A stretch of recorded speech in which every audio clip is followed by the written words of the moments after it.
লাইলাতুল কদরে করার জন্য স্পেশাল আমল নবী করিম সাল্লাল্লাহু আলাইহি সাল্লামের পক্ষ থেকে রেকমেন্ডেড আমল একটাই আছে, সেটা হলো মা আয়েশা রাদিয়াল্লাহু তাআলা বর্ণিত হাদিসে যে দোয়ার কথা আমরা জানি সেটা হলো আল্লাহুম্মা ইন্নাকা আফুউন তুহিব্বুল আফওয়া ফাফু আন্নি। হে আল্লাহ, আপনি ক্ষমাশীল, ক্ষমাশীলতাকে পছন্দ করেন, অতএব আমাদেরকে ক্ষমা করে দিন। এই দোয়া বেশি বেশি করে করা। এর বাইরে আমরা জিকির, আজকার, তাসবিহ, কোরআন তেলাওয়াত, দোয়া, রোনাজারি এগুলোর মাধ্যমে পুরো রাত অতিবাহিত করার চেষ্টা করবো ইনশাআল্লাহ। রোজা রেখে সবচেয়ে গুরুত্বের সাথে যে বিষয়টা খেয়াল করা দরকার সেটা হলো সকল প্রকার গুনাহ থেকে বেঁচে থাকা। আমি রোজা আছি, আমি গীবত করবো না, আমি রোজা আছি ঝগড়া করবো না, আমি রোজা আছি গালমন্দ করবো না, আমি রোজা আছি মিথ্যা কথা বলবো না, আমি রোজা আছি হারাম কোনো জিনিস ফেসবুকে, ইউটিউবে, মোবাইলের বাইরে, অফলাইনে, অনলাইনে কোনোভাবে দেখবো না। এই জিনিসটা হলো রোজার মধ্যে সবচেয়ে গুরুত্বের সাথে আমাদের করা দরকার। আমরা বেশিরভাগ মানুষ নফল আমল করি, ফরজের খবর নেই। আমরা কোরআন তেলাওয়াত করি, আমরা ওয়াজ শুনি, আমরা জিকির আজকার করি, কিন্তু আমি মোবাইলে হারাম জিনিস দেখি, ভিডিও দেখি, মিউজিক শুনি, ইচ্ছায় অনিচ্ছায় আমার জ্ঞাতসারে অজ্ঞাতসারে গুনাহ করি, তাহলে আমার রোজার পুরো ফজিলতটা নষ্ট হয়ে যায়। নবী সাল্লাল্লাহু আলাইহি ওয়াসাল্লাম বলেছেন, রুব্বা সাইমিন লাইসা লাহু মিন সিয়ামিহি ইল্লাল জু', বহু রোজাদার আছে রোজা থেকে উপোস থাকা ছাড়া তার কোনো উপকার হয় না। সেজন্য এই জিনিসটা খেয়াল করা দরকার। আর এর পাশাপাশি নফল আমলের ভিতরে সবচেয়ে বেশি করণীয় কোনটা, যদি সেটা বলেন তাহলে বলবো রমজান মাসে কোরআনে কারীমের প্রতি আমাদের বিশেষ গুরুত্ব থাকা উচিত। এর বাইরে দোয়াটা বেশি বেশি পরিমাণে করা দরকার আমাদের। শবে কদর পাওয়ার সহজ উপায় কি? শবে কদরের রাত যেহেতু একেবারেই চূড়ান্তভাবে ফিক্সড কোনো রাত নয়, সেজন্য শবে কদর পাওয়ার উপায় হলো রমজানের শেষ দশকের প্রত্যেকটা রাতে ইবাদত করা। প্রত্যেকটা রাতে ইবাদত করার যদি সুযোগ না হয় তাহলে কমপক্ষে বেজোড় রাতগুলোতে ইবাদত করা। নবী সাল্লাল্লাহু আলাইহি ওয়াসাল্লাম বলেছেন, তাহাররাউ লাইলাতুল কদরি ফিল বিদরি মিনাল আশরিল আওয়াখিরি মিন রমাদান, রমজানের শেষ দশকের বেজোড় রাতগুলোতে তোমরা কদর তালাশ করবে। তার মানে এর মধ্যে যে কোনোটা হতে পারে। আল্লাহ তাআলা বিষয়টাকে উজ্জ্বল রেখেছেন কেন?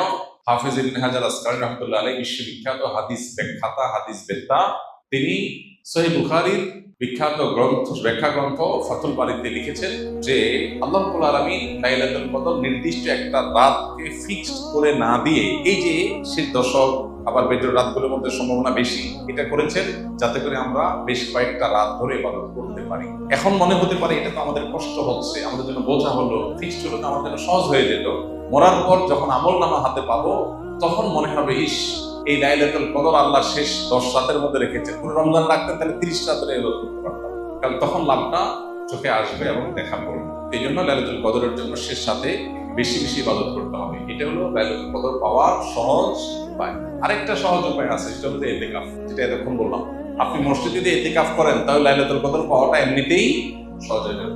এমনকি ইতিকাফকারী ব্যক্তি, যদিও শেষ দশকে নবী সাল্লাল্লাহু আলাইহি ওয়াসাল্লাম রাত জেগে থাকতেন, যদি কোনো কারণে তিনি ঘুমাতে হয়েছে, ঘুমিয়েছিলেন, তারপরে ইতিকাফকারী ব্যক্তি ঘুমাইলেও সেটা ইবাদতের মধ্যে। বাসার ঘুম আর মসজিদে ইতিকাফকারী ঘুমের মধ্যে পার্থক্য আছে।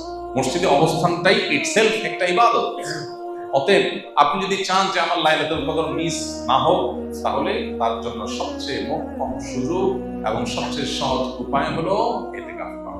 ইতিকাফ অত্যন্ত প্রেমময় একটি ইবাদত, যেটা খুব ভেতর থেকে ফিল করা যায়, আল্লাহর সাথে একান্তে কথা বলা যায়, অনুভব হবে যে আমি আল্লাহর ঘরে আছি, আল্লাহর ঘরে হাজির হয়ে গেছি।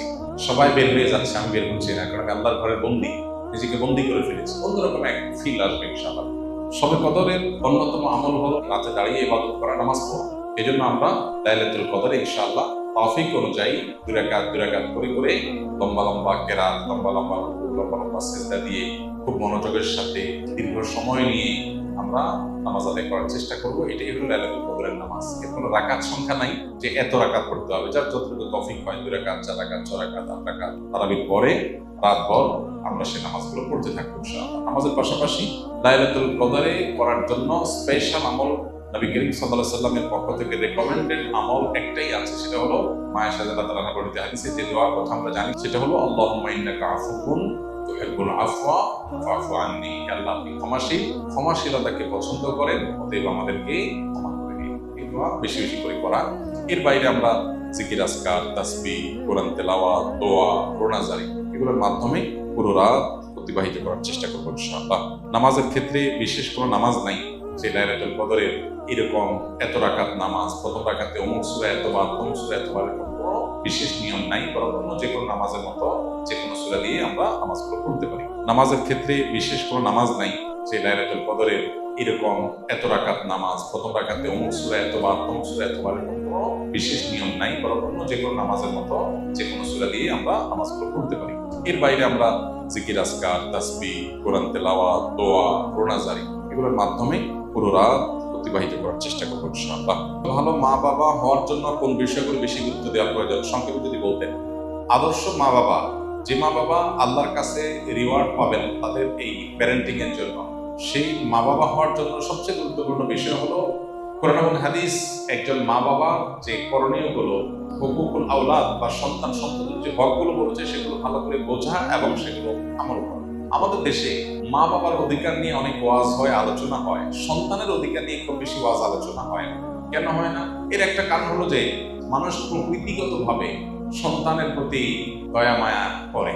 মা বাবার প্রতি মানুষের প্রকৃতিগত দায়িত্বশীলতা যতটা অনুভব হয়, মা বাবা সবসময় সন্তানদের খুশি করার জন্য, তাদের ভালোর জন্য চেষ্টাটা তুলনামূলক তার চেয়ে বেশি করে, অর্থাৎ প্রকৃতিগতভাবে হয়। এই জন্য ওয়াজটা কম হয়। কিন্তু এটার কারণে যেটা হয়েছে, অনেক মা বাবা সন্তানের প্রতি কর্তব্যগুলো তারা বুঝেন না। কিয়ামতের ময়দানে কিন্তু এই কর্তব্য আদায় না করার কারণে আল্লাহর কাছে জবাবদিহিতার মুখোমুখি হতে হবে। এই জন্য আপনি মা বাবা হয়েছেন দেখে শুধু তাদের কাছ থেকে আপনার পাওনা আছে, আপনার কোনো কর্তব্য নেই এমনটি মনে করার কোনো কারণ নেই।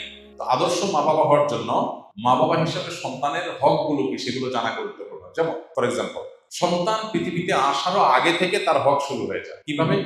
আপনি অবিবাহিত, আপনি বিয়ে করবেন, তাহলে আপনি একজন দিনদার জীবন সঙ্গিনী খুঁজবেন। কেন? যাতে করে আপনার অনাগত যে সন্তান সন্ততি তারা যেন দিনদার থাকে। মা যদি আল্লাহভীরু হয়, সন্তান আল্লাহভীরু হবে। ওই চিন্তা থেকে আপনি ভালো মা তালাশ করলেন, এটা কিন্তু সন্তানের হক আপনি আদায় করলেন। আর আপনি ওইটা মাথায় রাখলেন না, আপনি টাকা পয়সা অন্যান্য বিষয়গুলোকে মাথায় রাখলেন, তাহলে আপনার সন্তান দিনদার, আদর্শবান, আল্লাহভীরু হওয়ার বিষয়টাকে আপনি খেয়াল করলেন না, তাহলে সন্তানের অধিকার নষ্ট করলেন একটা। ঠিক একইভাবে স্ত্রী সহবাসের সময় যে দোয়া পড়া হয়, এই দোয়ার মধ্যে কিন্তু অনাগত সন্তান যেন ভালো হয়, নেক হয়, শয়তানের পাকড়াও থেকে রক্ষা পায় যেন দোয়া করা হয়। এটা কিন্তু সন্তান চিন্তা থেকেই আসে। সন্তান জন্ম নেওয়ার পর তার জন্য ডান কানে আজান, বাম কানে ইকামতের যে আমল মুস্তাহাব আছে, এর পাশাপাশি তার জন্য দোয়া আছে, শয়তান থেকে পানা চাওয়া দোয়া, সন্তানের অধিকার, তাকে ভালো রাখার চেষ্টা, সন্তানের একটা সুন্দর অর্থবহ নাম নির্বাচন করা, এটাও তাকে ভালো মানুষ হওয়ার প্রত্যাশা থেকে রাখা। সেই সাথে সন্তানকে শুরুতে দিন দেওয়া, আল্লাহর সাথে পরিচয় করানো, আখিরাতমুখী করা, তার মধ্যে ঈমান বিল্ড করা, তৈরি করা, এর পাশাপাশি তার ভরণ পোষণ, আদার সব বিষয় দেখা। আমরা সন্তান অধিকার বলতে বুঝি তাদের শার্ট প্যান্ট দেওয়া, তাদের ভরণ পোষণ দেওয়া, এটা তাদের অধিকার বটেই। এটার বাইরে আরো অনেক কর্তব্য আছে। এর মধ্যে একটা গুরুত্বপূর্ণ বিষয় হলো সন্তানদের মধ্যে ইনসাফ করা, বৈষম্য না করা। যখন কিছু দিবেন সবাইকে সমান হারে দিবেন। তো সন্তানের প্রতি এই সমস্ত কর্তব্যগুলো যদি আপনি জানেন এবং কর্তব্য সচেতন হন, ইনশাআল্লাহ আপনি আল্লাহর খাতায়, আল্লাহ রাসূলের দৃষ্টিতে আপনি আদর্শ বাবা এবং মা হতে পারবেন। আল্লাহ আমাদেরকে তৌফিক দান করুন।